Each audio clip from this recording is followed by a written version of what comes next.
Thank you so much for joining the Dr. Whisperer podcast show. I am your host, Sharon Feckety, and you are here to listen to others talk about the business of medicine. Don't forget to subscribe, share it with somebody else that is in the business of medicine so we can all learn together. Thank you for being here and enjoy the show.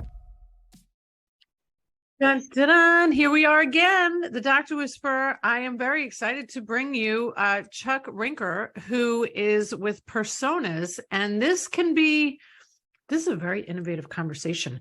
I really love nothing more than putting technology at the forefront because it eliminates a lot of the human error.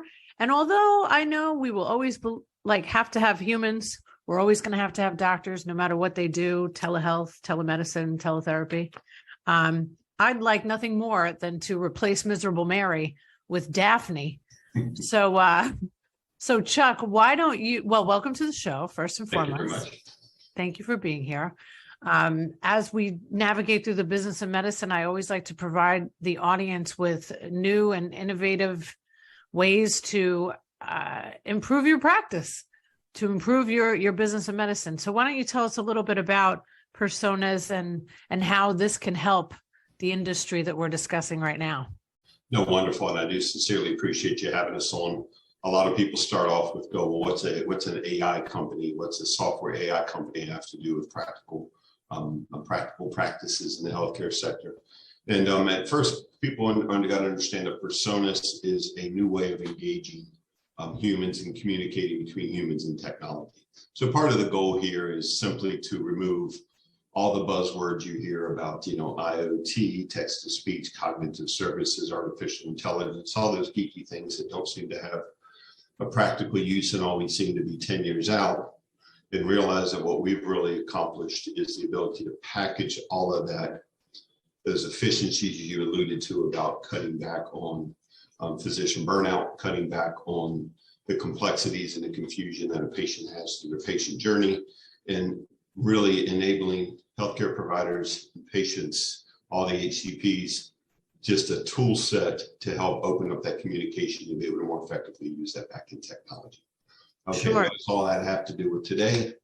It's the specificity around some of the practical use cases, which can be anything from hospital wayfinding. How does a patient who's late for an appointment and has a sick spouse or loved one that they need to care for and they're trying to get somewhere as quick as possible?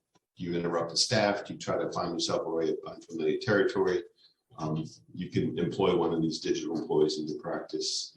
Clinical trial, how do you reach underserved communities, minority communities that don't quite honestly trust or have the empathy and non-judgmental ear of someone that can help them through that patient journey and enrollment, recruitment, consent, retention. How can you create a patient advocate for those people that would give them a comfort level and a personality that they can trust to guide them through that process? And quite honestly, the use cases go on and on, so I'll kind of leave it there to talk about some of those practical applications that we're employing today. So I am a big fan of technology. Wonderful. Yes, I am unlike a lot of people in my industry. So I think that when I looked at, I really wish that Daphne was introducing this show and she was a part of this show. Maybe there's something we could do there, right? Yeah. Because I also like the opportunity I always find that people are having a hard time employing diverse people in healthcare at the front desk and who's answering the phone. What a great way of introducing this open-minded way of transferring information to people through people that might not look like everybody that is the face of healthcare. I love that. I also think that, when I talk about the business of medicine, ultimately the goal is only one thing. Although I might help doctors navigate through their businesses and I've helped them structure them and restructure them and market, it ultimately affects the patient, right? So if we do good business, we get great healthcare. If we do bad business, we have poor healthcare. Yes. So can you just maybe get into the weeds a little bit about how having somebody like Daphne, which will somehow integrate into the show, improve your practice, improve your hospital, improve your whatever it is that you're trying to do. I mean, I know that you said clinical trials, but how this can be of help, because I believe in virtual assistants. I've introduced them to a lot of my doctor practices. And I remember the first time I said it, they were like, what? And now here I am again saying, let's get Daphne in there too. No, absolutely. A great question. Great background. I do like the innovative thinking you're putting forth out there and trying to distill a little bit of the stigma and myth you hear about around the AI and human AI. Too many people have watched too many movies like iRobot, I think, and get scared that we're trying to replace humans. It's never going to happen. No. We're all about human communication, not human replication. There's a big difference. Human communication. We started, way back in my early days, and I'm going to show my age here. We were communicating with computers through ticker tapes and punch cards. Yeah. Along came teletype machines and old Green's CRT terminals, and then now today everybody just can't even imagine not having a mouse or a keyboard, more or less not have voice burst interfacing. However, up to this point in the generation, for us to communicate with that back-end technology, you've been limited to those sorts of inputs. But we as humans, the way you and I are talking right now, we communicate a lot with gesture communication. A lot of your demeanor is going to be expressed through your eye movement, your body gestures, how you're nodding your head right now. Right. There's a lot of communication that goes on with humans that create trust, rapport, and some of that cultural diversity we miss, as you were alluding to. So how do you create that personality that would engage with that specific patient, in this case, or healthcare provider? So specifically, you asked about how are we employing personalities right now, digital personalities in healthcare currently. From a patient perspective, there's been a couple of pieces. Patient advocacy is a big one. Patient navigation, we'll talk specifically about that. That's a very easy one to wrap your head around. As you mentioned, greeting people in a healthcare facility, whether it's a physician's office or a large hospital, you typically have one goal in mind: to get from your car to where you need to go to get the care you need. And if you're in a large hospital, like an MD Anderson Cancer Center or something where it's multiple buildings over multiple large campus, sometimes you're not even in the right building. So imagine being able to walk into that building and it says, "Welcome to MD Anderson," in a nice, empathetic voice, someone you trust, that says, "Hey, how can I help you? Where do you need to go?" And you can say, "I'm Chuck Rinker." And she'll go, "Oh, Chuck Rinker, you have a 2:30 appointment in imaging. Imaging is in this building on the 12th floor. And oh, by the way, if you just hold your phone up and scan the QR code, you can take those directions with you." That sounds like heaven on earth. Oh, it is. But not only does it create that offload, and we're not trying to replace the healthcare staff, but I'm a late stage cancer survivor myself, and I've been to MD Anderson way more than probably most people listening right now. And that was one of those challenges my wife and I always had. It's a huge facility, but 9 times out of 10, what I find myself doing as a patient in that case is walking around, and if I didn't get the information at the front desk or forgot about it, or really wasn't even sure, I would typically knock on someone's shoulders that was wearing their stethoscope around their neck and their scrubs and say, "Hey, I need your help." So that not only made it harder for me to get where I needed to go, but it interrupted the staff and it took away their valuable time. You were alluding to what's the practical piece for physicians and healthcare professionals in general. I don't think it's any secret to anybody in your audience that physician burnout is an absolutely real thing. So I just did a whole talk last week to 3 different counties about burnout. So yeah, it's big. Wonderful. I'm glad to hear. I'm glad to hear you're doing the talks on it. But I did a talk at InfoComm 2019 on the very subject, not of healthcare burnout specifically, but of people get fearful of human automation, of AI and automation. But the stats we've learned through some of these studies and trials for behavioral sciences and all was that really at the core, we can only replace 5% of people total. Let's be only, Don't listen to the random mumblings of Elon Musk saying that we got to watch out for the human race being destroyed by AI and stuff. Although he's a brilliant person, don't get me wrong. But at the core, we really can't replace anything but the most repetitive, mundane task. AI is always built to do one thing and one thing good.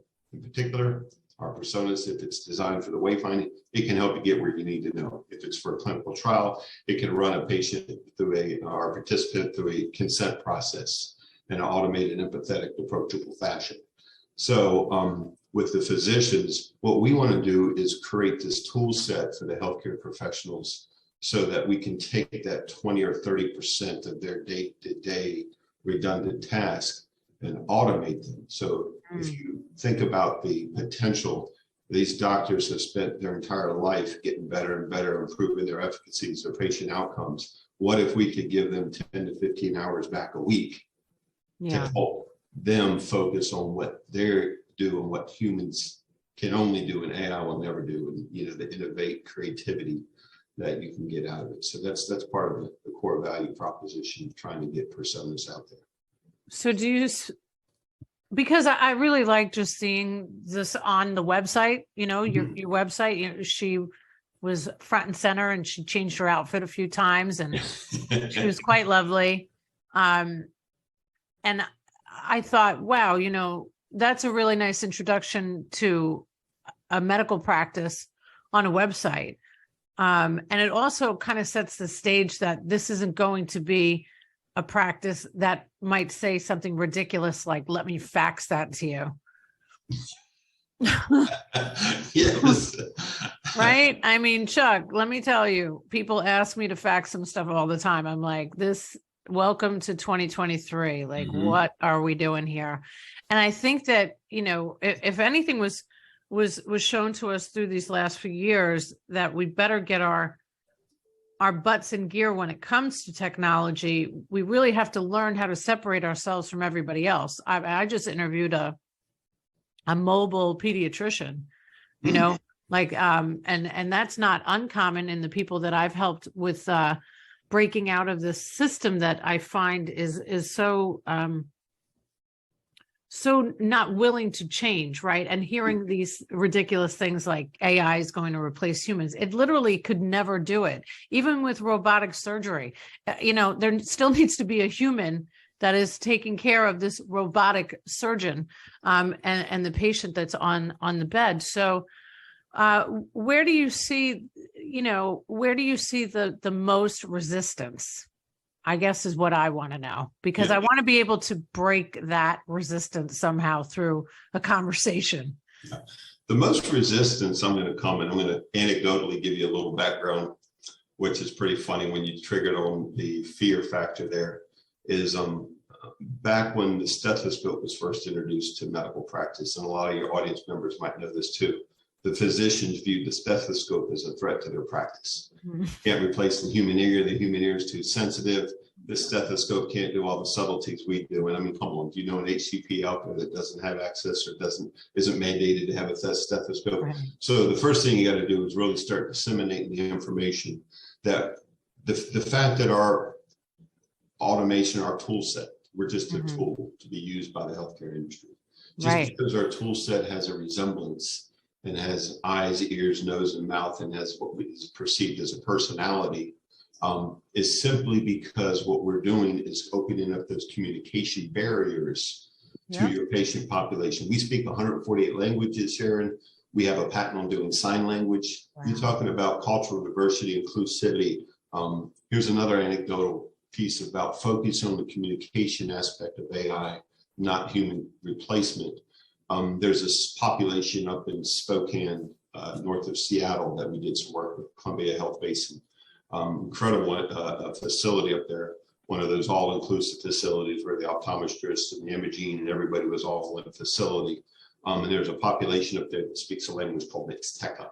And Mixteca, very few people know, and even in Microsoft's great wonder and glory, we're a Microsoft partner in using their AI speech translators. They don't support Mixteca.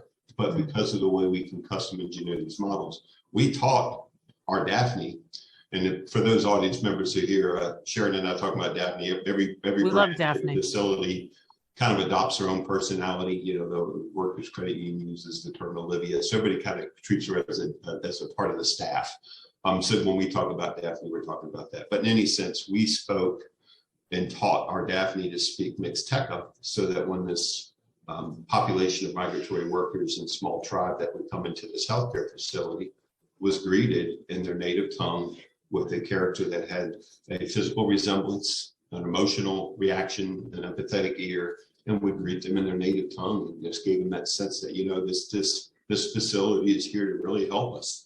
And it's not a foreign entity. It's not a, you know, hey, sign on the dotted line here, fill out your iPad and hand it back to me. There was someone really there talking to them one-on-one and engaging and developing that rapport and trust right off the bat.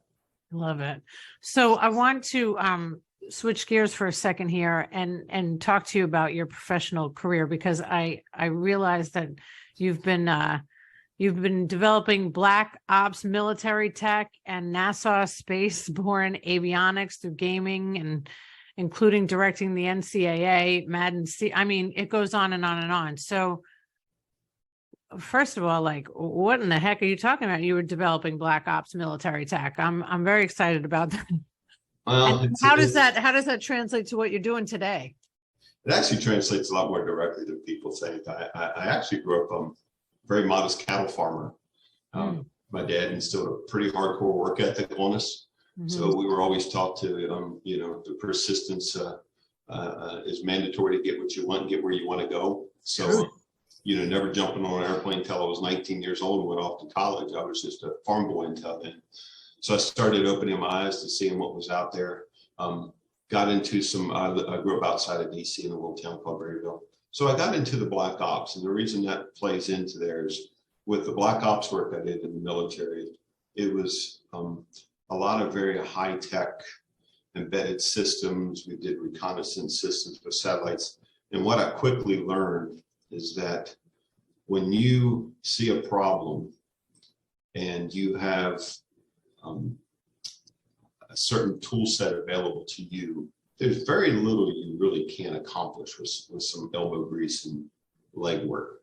So as we went from black ops, it started teaching me about what the power of communication systems were. I worked on a lot of communication systems with NASA. You know about the NASA. We pulled a lot of payload data off the shuttle and we'd send it out to Jet Propulsion Laboratory and things like that. So there was this communication that back in the 80s didn't really exist. I mean, it was flying all over the world. We were sending images, communication. We go, wow, this is pretty powerful. So like all young kids at that time, I was into gaming. So that got me into gaming and how games communicate with individuals. So quite honestly, that was almost a direct path to what we're doing now, without divulging too much about our quote unquote secret sauce. At the core, my chief technical officer was a programmer on Madden. Many of my key members in the team came from different entertainment forms, and also basically what Daphne is, what the PRSONAS is a artificial intelligence, what we call NPCs in the gaming space, a non-playing character.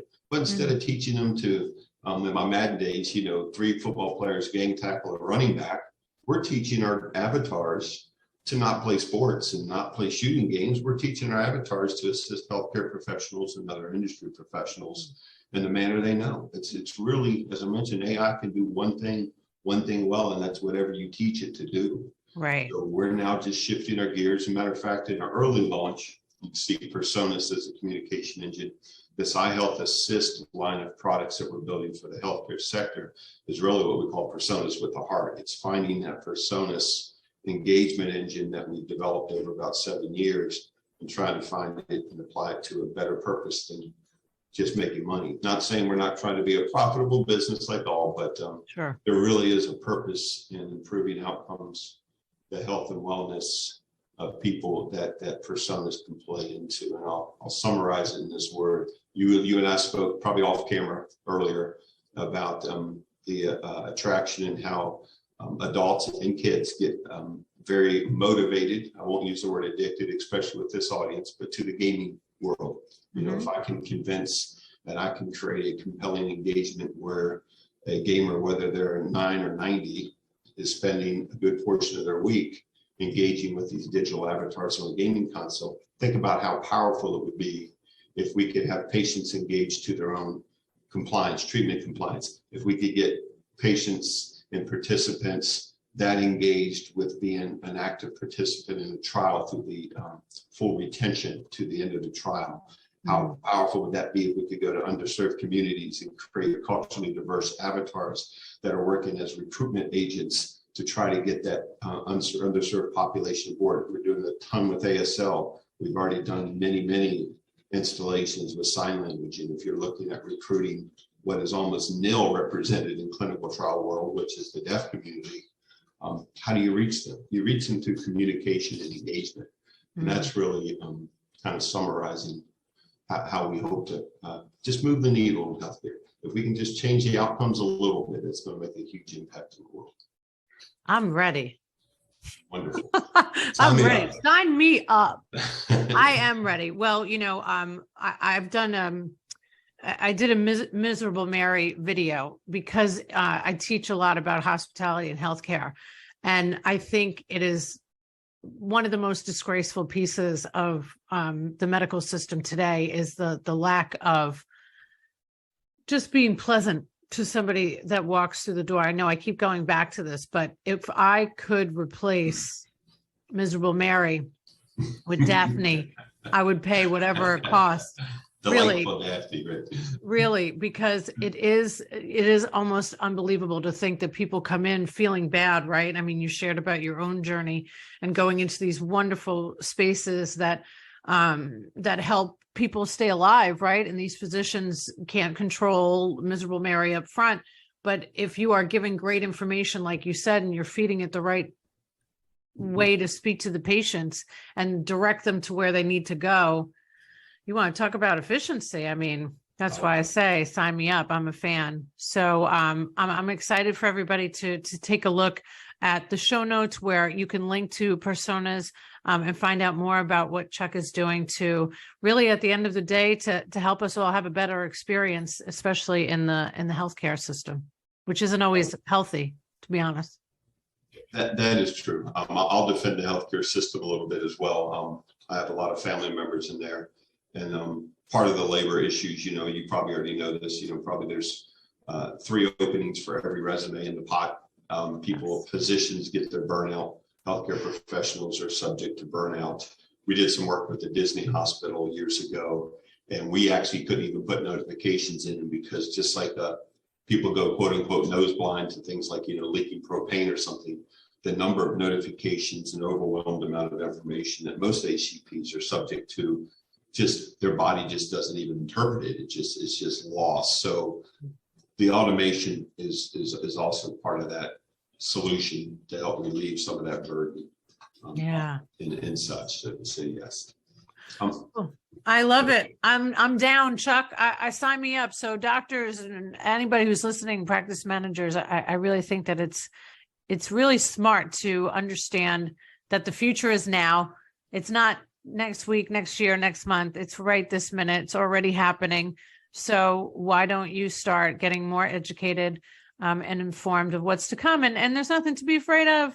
We all just survived a global pandemic. Like, what could be better than some technology helping us out? Look at what we're doing now. We're having a Zoom interview to go up on a podcast show. So let's continue to break that ceiling. So thanks for being here today, Chuck. Yes, ma'am. I do appreciate it.